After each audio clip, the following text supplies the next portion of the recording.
Bonsoir, bienvenue dans ce premier numéro d'EcoPays, le nouveau magazine économique de Zouk TV. Je vous emmènerai tout au long de cette émission découvrir le monde économique martiniquais. Nous pousserons les portes d'une entreprise et nous irons à la rencontre d'un artisan, deux univers qui fournissent le tissu économique local.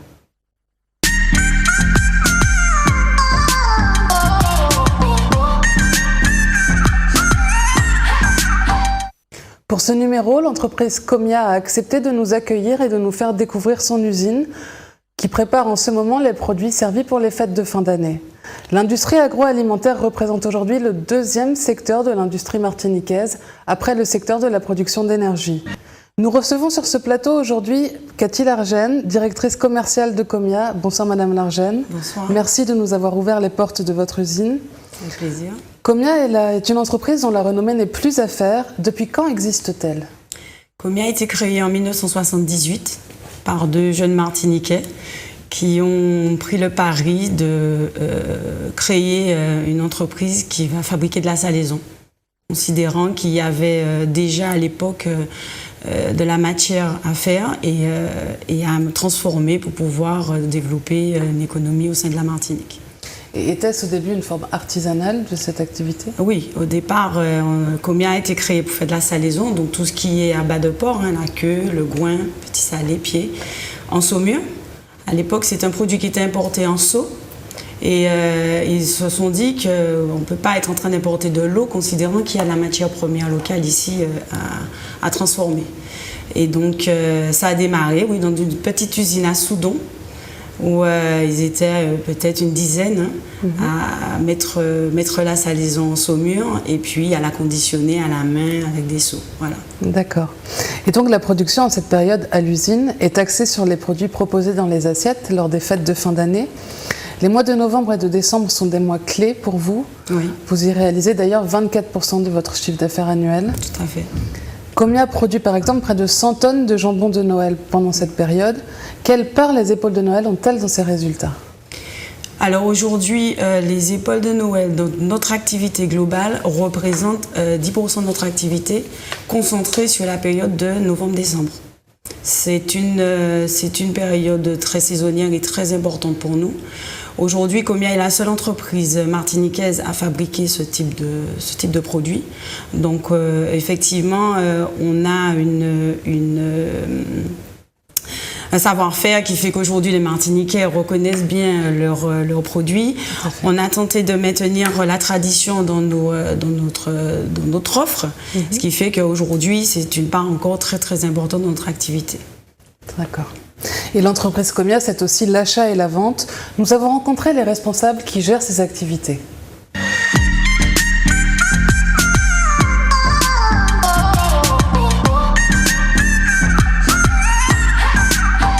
L'essentiel de la matière première nécessaire à la fabrication des produits Comia est importé. La Martinique, via l'abattoir où les producteurs locaux n'offrent pas, pour le moment, la possibilité à l'entreprise d'obtenir les volumes souhaités. Je m'occupe de tout ce qui est approvisionnement, matière première dans sa globalité, viande, emballage, tout ce qu'il faut pour faire tourner l'entreprise. Malheureusement, on ne peut pas tout trouver sur place, donc on est obligé d'importer et nous achetons une bonne partie, sinon 90% de la matière première via la métropole. L'entreprise garantit l'origine française de la viande utilisée dans la préparation de ces produits. Pour la viande, nous faisons partie d'un groupement, un GIE, qui se trouve en Bretagne, qui regroupe plusieurs industries de l'agroalimentaire, ce qui nous permet de bénéficier de prix plus intéressants.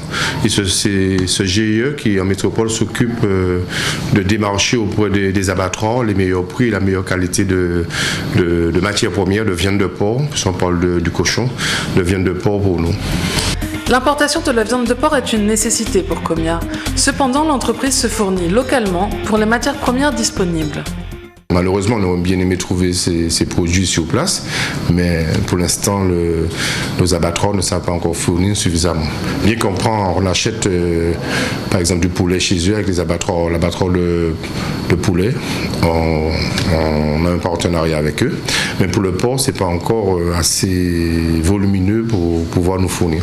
Tout ce qui est disponible en Martinique, on donne la priorité aux Martiniquais. Si la viande, on ne peut pas l'avoir, mais les emballages, tout ce qui est sac, barquette, on fait tourner l'industrie locale. À la sortie de l'usine, les produits sont distribués dans le réseau de la grande distribution. Nous travaillons avec toute la grande distribution. Donc nous sommes aujourd'hui présents dans tous les hyper, les supermarchés, les libres-services et supérettes, ainsi que les discounts. Aujourd'hui en pleine expansion, Comia compte une trentaine de salariés et occupe des locaux de 2000 m². Le marché rend l'entreprise confiante pour l'avenir. Le marché de la charcuterie et de la salaison, c'est un marché qui est prometteur, puisqu'on est sur une gamme de familles de produits frais, avec des produits qui sont fraîchement fabriqués et vers des consommateurs qui sont présents, qui sont là et qui ont confiance en nos produits. Donc oui, aujourd'hui, c'est une gamme et une famille de produits à laquelle nous croyons et qui se développe. Depuis plus de 20 ans, vous nous l'avez dit, vous êtes la seule entreprise martiniquaise de l'industrie alimentaire à fabriquer localement les épaules de Noël. La concurrence est rude avec l'arrivée massive chaque année des jambons à prix cassé importés. Qu'est-ce qui fait la différence avec les jambons Comia ? La différence, c'est ce qu'on disait tout à l'heure, c'est la tradition. Nous, on a une volonté farouche de maintenir nos traditions, d'apporter le goût que souhaitent les Martiniquais sur ce type de produit qui est complètement typique à notre pays. Aujourd'hui, sans rentrer dans des aspects techniques, les produits importés, parce qu'on parle beaucoup jambon de Noël, mais c'est de l'épaule de Noël. Les produits importés, donc épaule de Noël, c'est ce qu'on appelle de l'épaule standard. C'est un petit peu l'équivalent des épaules qu'on trouve au rayon en tranche et c'est légèrement fumé. Il y a une saumure qui vaut ce qu'elle vaut, mais je pense que les Martiniquais se sont déjà bien rendus compte qu'à ce prix, on n'arrive pas à avoir un produit typique et traditionnel. Donc c'est sur ça qu'on sait faire la différence. C'est vraiment sur la qualité du goût qu'on apporte à nos produits. Vous l'avez compris, les produits Comia sont préparés dans la pure tradition antillaise. On y retrouve d'ailleurs les goûts d'antan. Nous avons suivi la fabrication du traditionnel jambon de Noël, proposé sous plusieurs formes. Le jambon avec os, cru ou cuisiné, et le sans os. Image.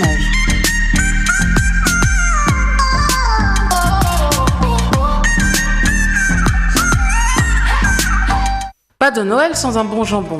Comia l'a bien compris. Pour faire la peau au jambon importé, Comia mise sur son ancrage local. La production des épaules débute dès la mi-octobre pour réussir à fabriquer la quantité vendue pour les fêtes de fin d'année. Nous fabriquons 100 tonnes d'épaules de Noël sur la période, avec deux déclinaisons, une déclinaison avec os et sans os. Le jambon avec os est proposé cru ou cuit. Ce sont des épaules de Noël, du jambon nou, que nous mettons en sachet et après nous passons sous vide dans la machine. Et après, une fois que c'est conditionné, nous les passons dans une machine pour rétracter afin de les mettre à nouveau sur la balance pour prendre le poids et envoyer en logistique. Nos épaules de Noël avec os se déclinent de deux façons. Épaules de Noël crues ou épaules de Noël déjà cuites. Et en l'occurrence ici, nous avons donc notre épaule réveillon qui est déjà fumée et cuite et qui est prête à être dégustée. Toute la fabrication des produits Comia se fait localement. L'entreprise a acquis une image de marque, le maintien de la qualité est donc prioritaire. Nous avons suivi toutes les étapes de la fabrication du sans os. Et là, aujourd'hui, nous faisons la fabrication des épaules sans os qui sont assaisonnées la veille, qui sont assaisonnées avec des épices, une saumure bien relevée et donc qui le lendemain sont moulées sous vide et qui vont ensuite être cuites. La cuisson est un moment important dans la réussite du sans os. Comia le sait et s'est donné les moyens de satisfaire les papilles des consommateurs. La société Comia est équipée de 4 fours de cuisson et de fumage. Donc nos épaules de Noël, en l'occurrence, qui sont moulées, vont ensuite subir une cuisson à la vapeur pour bien préserver notamment toutes les qualités gustatives de l'épaule de Noël assaisonnée. Et nos fours sont pilotés par ordinateur et également par des opérateurs habilités qui vont ensuite mesurer la température en fin de cuisson pour donc valider les caractéristiques de la cuisson. Après avoir refroidi, les jambons sans os sont conditionnés. Dernière étape avant de quitter l'usine. On a un produit qui est le sans os qu'on va mettre en poche. On a une préparation. Cette préparation-là, on met dans la salle. Et dans la salle, on a une machine qui est la thermo. Les thermoformeuses, on prend les sans os, on met en poche. Ça va passer sur la ligne. Et sur la ligne, on aura les produits qui vont être emballés en produits finis qui seront mis en boîte ou en panier et acheminés en logistique. Les produits Comia sont commercialisés dans toute la grande distribution. Les prix sont donc très variables d'un hypermarché à un autre. Image très appétissante. Même si le jambon de Noël est le produit phare pendant les fêtes, vous proposez également d'autres incontournables de cette période. Vous avez innové par exemple en fabriquant un foie gras aux saveurs locales et vous produisez bien entendu le boudin, autre spécialité antillaise.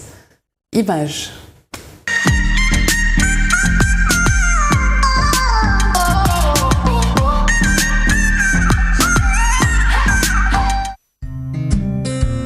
Le foie gras est un classique sur les tables en période de fête de fin d'année. Comia le propose donc pour l'occasion dans sa gamme de produits festifs. Donc il s'agit aujourd'hui du conditionnement du foie gras mi-cuit, du dernier né de notre gamme Comia. Donc un foie gras parfumé à la cannelle, au sucre de canne et au rhum vieux. Donc le produit est assaisonné la veille et cuit également. Et aujourd'hui, nous sommes en phase d'étiquetage et de conditionnement du produit. Il s'agit d'un produit de notre gamme festive, donc qui est fabriqué uniquement au mois de novembre et décembre. Aliment incontournable des repas de Noël et de Nouvel An, le boudin est préparé par Comia suivant la recette traditionnelle. On est en train de préparer le boudin créole tant aimé des Martiniquais. Donc l'étape numéro 1, c'est broyer le pain, l'oignon, tout dans le cutter qui est en face.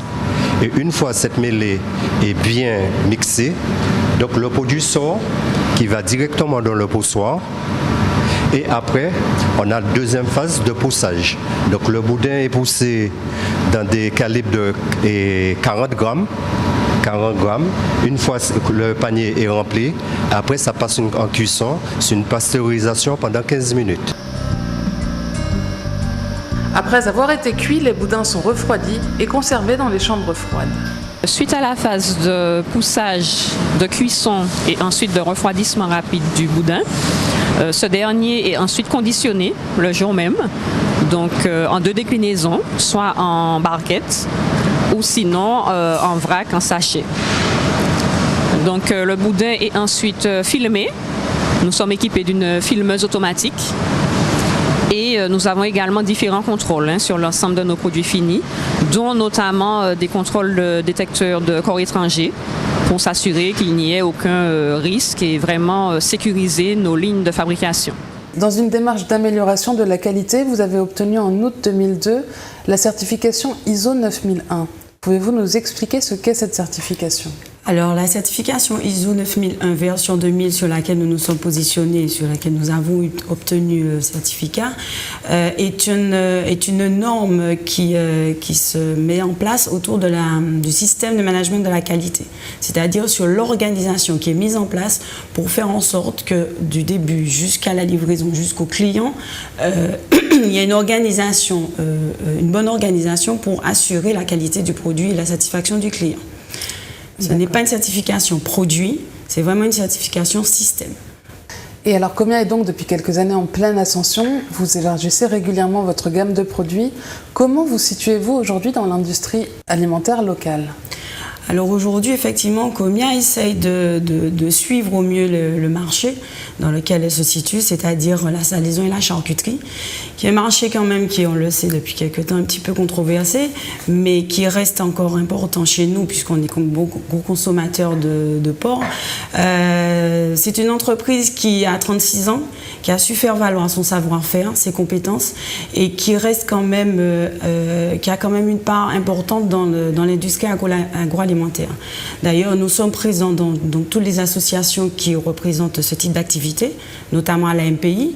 Donc, Comia fait partie aussi du comité directeur dans un objectif de développement de l'économie martiniquaise. Nous sommes aussi présents dans les filières viande, avec l'AMIV, l'Association martiniquaise pour l'interprofession de la viande, avec toujours un objectif de développement de la production locale. Donc aujourd'hui, Comia se situe comme une industrie qui a un seul objectif, le développement, et le développement par le biais de la production locale.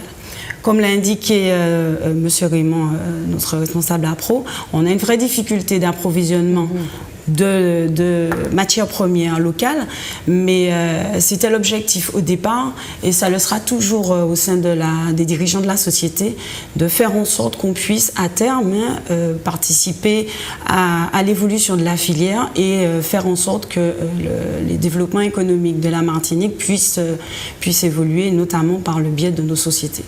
Mais alors justement, que vous manque-t-il en Martinique pour pouvoir produire des produits 100% martiniquais ?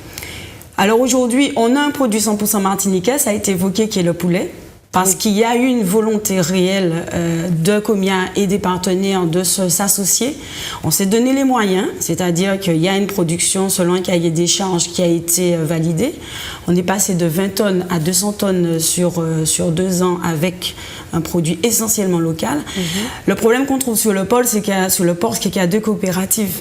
Donc le volume étant déjà réduit, il est divisé. Et c'est ce qui fait qu'il y a une vraie difficulté d'approvisionnement, déjà de production même, mais d'approvisionnement qui génère chez nous une impossibilité de s'approvisionner. Ceci étant, on a eu l'occasion, puisqu'on est toujours dans cette démarche, tous ces abattoirs, toutes ces organisations ont nos cahiers des charges, savent très bien quels sont nos besoins.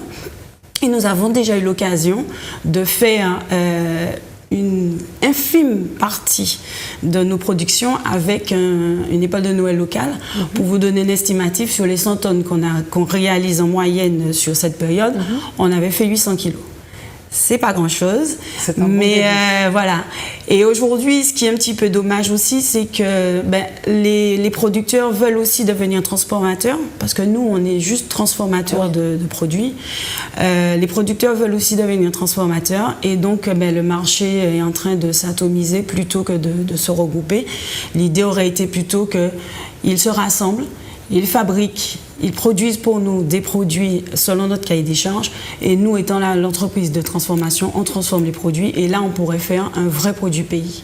Plus dans la cohésion alors. Dans la cohésion, oui. Alors ça viendra, on y croit, parce qu'aujourd'hui ça se fait, on n'est pas fâchés, on travaille en partenariat, bien au contraire, on sollicite régulièrement. Tous les nouveaux produits qu'on essaie de mettre en place, on essaie de solliciter la matière première, voir dans quelle mesure ils peuvent nous fournir, même si c'est un complément. L'idée, c'est vraiment de pouvoir aider la filière à se développer.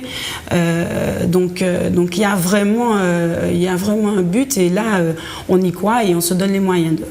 Mais alors concrètement, quels sont les axes de développement de Comia pour les mois à venir ? Écoutez, là aujourd'hui, Comia essaye toujours de se stabiliser, parce que mine de rien, l'importation est très très très importante dans nos îles. On se bat. On travaille avec la distribution, donc on se bat régulièrement. Donc on essaye de se maintenir, parce que c'est pas simple dans cet environnement de crise, dans notre situation même économique de la Martinique. Tout à fait. Donc on se bat, mais oui, on essaie d'évoluer. On va peut-être aller vers des produits un peu différents, comme des plats cuisinés. Bon, là aussi, il y a des choses qui se passent, il y a des choses qui se créent. Et là, l'idée des plats cuisinés, c'est vraiment, encore une fois, un objectif d'utiliser les matières premières locales sur des produits du terroir, aller sur des plats cuisinés du terroir. Aujourd'hui, on considère que Comia est légitime pour le faire, on l'a déjà démontré. Donc, bon, ça, c'est des petites choses peut-être à venir, à voir. Merci de nous avoir permis de réaliser ce reportage. Passons maintenant au portrait d'artisan de notre édition.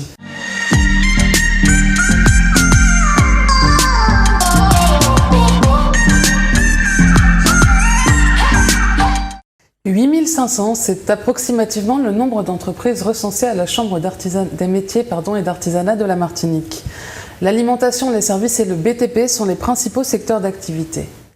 L'artisanat est donc un secteur clé de l'économie martiniquaise, avec 13% des actifs occupés. Ces entreprises participent à la création de richesses et d'emplois. Nous sommes allés à la rencontre d'Annie Carrel. Elle fabrique les liqueurs et les shrubs, tant appréciés et consommés pendant les fêtes de fin d'année. Rencontre. Mélanie Carrel, nommée Annie, est un chef cuisinier à la retraite qui s'est lancé dans la fabrication des liqueurs antillaises et du shrub, servis pour les fêtes de fin d'année. C'est à Tivoli Post-Colombe qu'Annie nous a reçus pour préparer avec nous ses spécialités. Dans les chantés Noël de Mounbalata, vous allez les entendre chanter le Beaujolais. Alors, la liqueur de citron pour les gens de Balata, c'est le Beaujolais. Les liqueurs de citron, de cacao, le punch coco traditionnel et nouvelle génération et le schrob n'ont plus de secret pour Annie.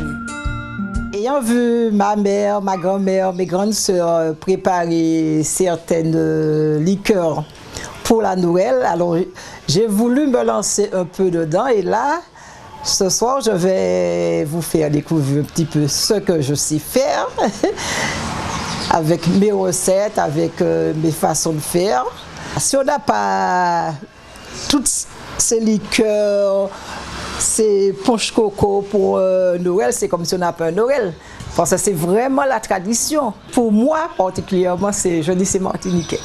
Elle commence par préparer le punch coco avec une recette actuelle. On va préparer le punch coco avec du lait de coco industriel, avec du lait Nestlé, de l'essence de vanille, un petit peu d'essence d'amande amère, un peu de cannelle que je vais mettre dedans. Et à la fin, quand on va chauffer un peu, quand ça sera refroidi, on va ajouter la quantité de rhum qu'il faut. Traditionnellement, c'était du lait de coco frais. Donc on avait à casser les cocos, les enlever la noix, la râper à la main avec une petite râpe à main. Et là, ça prenait un bon bout de temps. Et après, on mettait du sirop, le lait de coco. Aujourd'hui, tout est plus simple et plus rapide. Maintenant, tout est moderne. Donc on a la centrifugeuse où on peut recueillir le lait tout frais. Si on ne veut pas acheter le lait en boîte, bien entendu. Et là, ça c'est rapide. Mais là, auparavant, c'est tous les enfants qu'on donnait à râper du coco avec une petite râpe à main. Ensuite, on prenait la pulpe, on pressait dans une serviette de table. Et après, on recueillait le lait de coco, on mélangeait avec du sirop et du rhum, avec muscade, cannelle, vanille. Et là, on dégustait. Là, avec le lait, on dit le punch coco. Mais à l'époque, on disait liqueur de coco. Et c'était consommé uniquement à Noël jusqu'à ce que ça finisse. Peut-être que ça allait de Noël, peut-être jusqu'à l'épiphanie. Et puis après, ça s'arrêtait là. Et on ne buvait plus du punch coco dans l'année. Souvent, c'était présenté non pas dans une bouteille ordinaire, mais dans de belles carafes. Pour Annie, les liqueurs de Noël, c'est un héritage familial. J'ai appris avec... j'ai toujours ma grand-mère, mes tantes, ma maman, mes grandes sœurs. Jusqu'à présent, il y a une qui en fait. Donc, je suis restée longtemps sans essayer. Parce que quand on a des gens qui donnent, on ne sait pas. Et puis là, je me suis dit, bon, mais il est temps de prendre la relève. Retour à notre punch coco. Alors là, on a mis le lait de coco, le lait Nestlé. Et on doit tourner sans arrêt à petit feu pendant au moins 20 minutes. Une fois que la préparation est prête, on laisse refroidir. Et à ce moment-là, on va mesurer 1 litre de préparation. On va rajouter 1 litre de rhum blanc, bien précisé, dedans. De l'essence de vanille, de la cannelle, de la noix de muscade et un zeste de citron. Il y a beaucoup de personnes qui en font encore de cette manière. Puis il y a la grande industrie qui fait toutes les liqueurs. Maintenant, on va faire la liqueur coco des grand-mères. Avec du sirop, du rhum et du lait de coco que j'ai déjà préparé. 750 ml de lait de coco frais.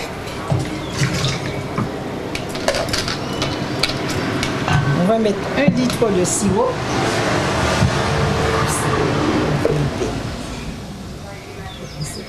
Le sucre de canne, c'est pour le schwab et pour la liqueur de coco, c'est du sucre semoule.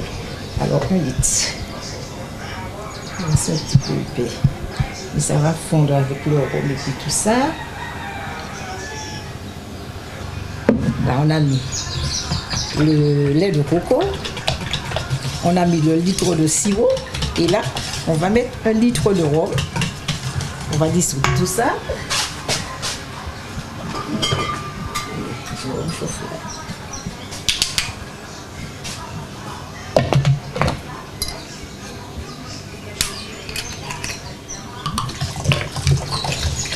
Un litre de rhum. Voilà. Une cuillère en café d'amande amère. Parce que ça relève le goût du coco.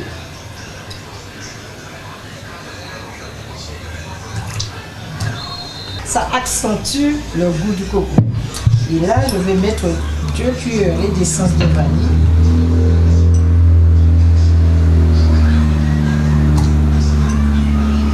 Un petit zeste de citron. C'est pour le goût. Comme le citron est très parfumé. Et le citron va très bien avec le coco. La liqueur de coco, le punch coco traditionnel est presque prêt. Voilà. Et on va mélanger le tout. Et voilà, notre liqueur de coco, façon grand-mère même. Après le punch coco et la liqueur de coco, Annie s'intéresse maintenant à la liqueur de citron. J'ai déjà commencé une partie parce qu'il faut des citrons frais, verts. Et après, il faut laisser tremper à peu près entre 12 et 18 heures, afin que quand on l'a mis dans le rhum, on recueille cette couleur. Ce sont les pelures de citron qui vont colorer le rhum. Je vais verser.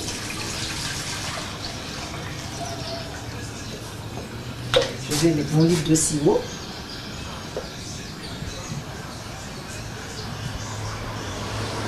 Mélanger le sirop et contrairement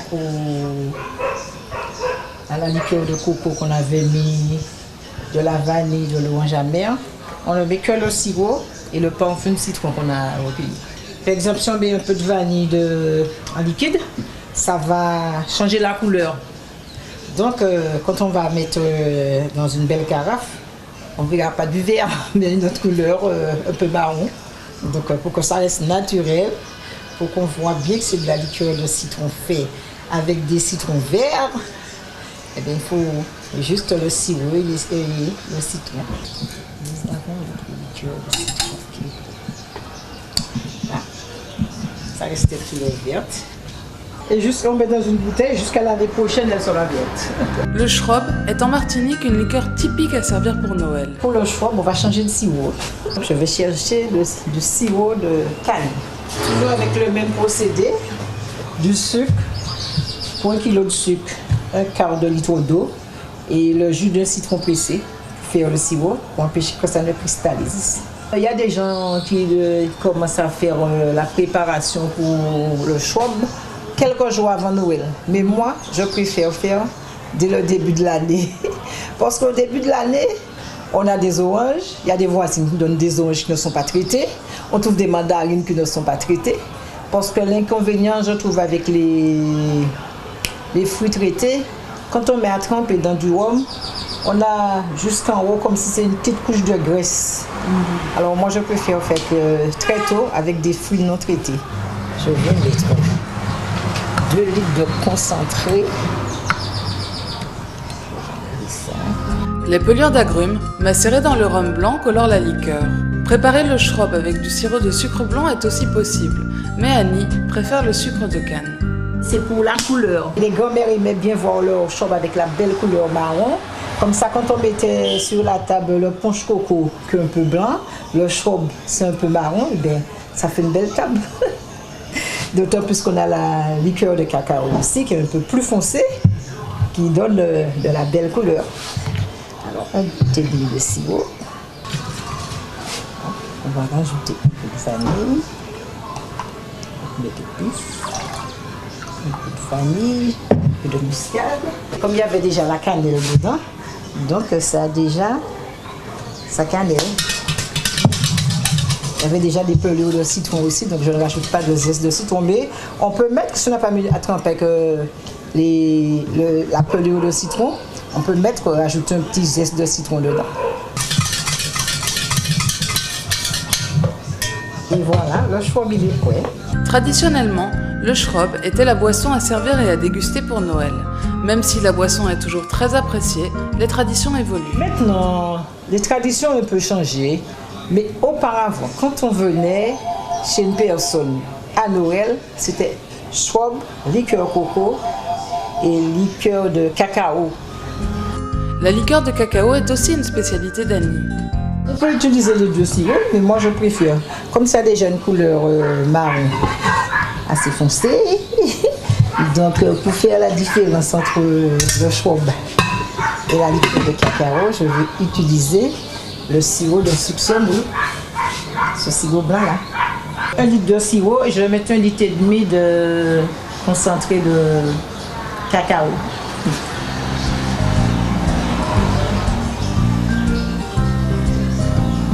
Le rhum dans lequel a macéré le cacao est alors mélangé au sirop de sucre. Voilà, 1 litre.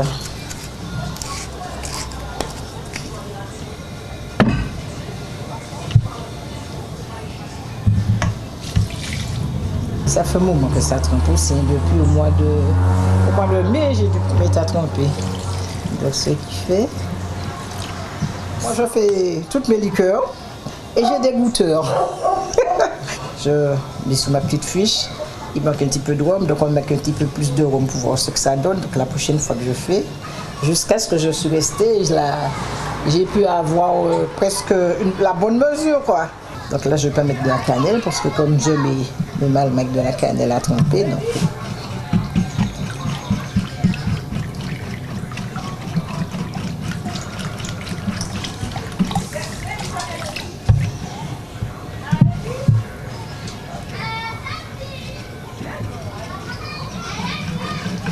Et donc ça c'est quand même comme on disait tout à l'heure, mais une liqueur qui plaît à presque tous les Martiniquais. Oui, ils en boivent beaucoup. Ils aiment. Comme je vous dis, il y a des gens qui sont plus difficiles, qui vont préférer un whisky à Noël, je sais pas, ou bien un punch vieux. Il y en a qui vont prendre un punch blanc aussi, puisque le punch blanc fait partie aussi. Hein. Mais il y a beaucoup qui vont prendre du vieux. Il n'y a pas de famille à Noël où il n'y a pas de schrob. Peut-être qu'il y en a qui ne savent pas faire ou bien qui ça ne leur dit pas. Mais nous, dans notre famille, nous tenons à garder la tradition. J'essaie de prendre la relève. Et j'espère bien qu'il y en aura d'autres qui vont, après moi, prendre la relève aussi. Il faut transmettre. C'est la fin de cette édition. Merci de nous avoir suivis. Retrouvez Écopays dans 2 semaines pour continuer à découvrir le monde économique martiniquais. Passez une excellente soirée. À bientôt.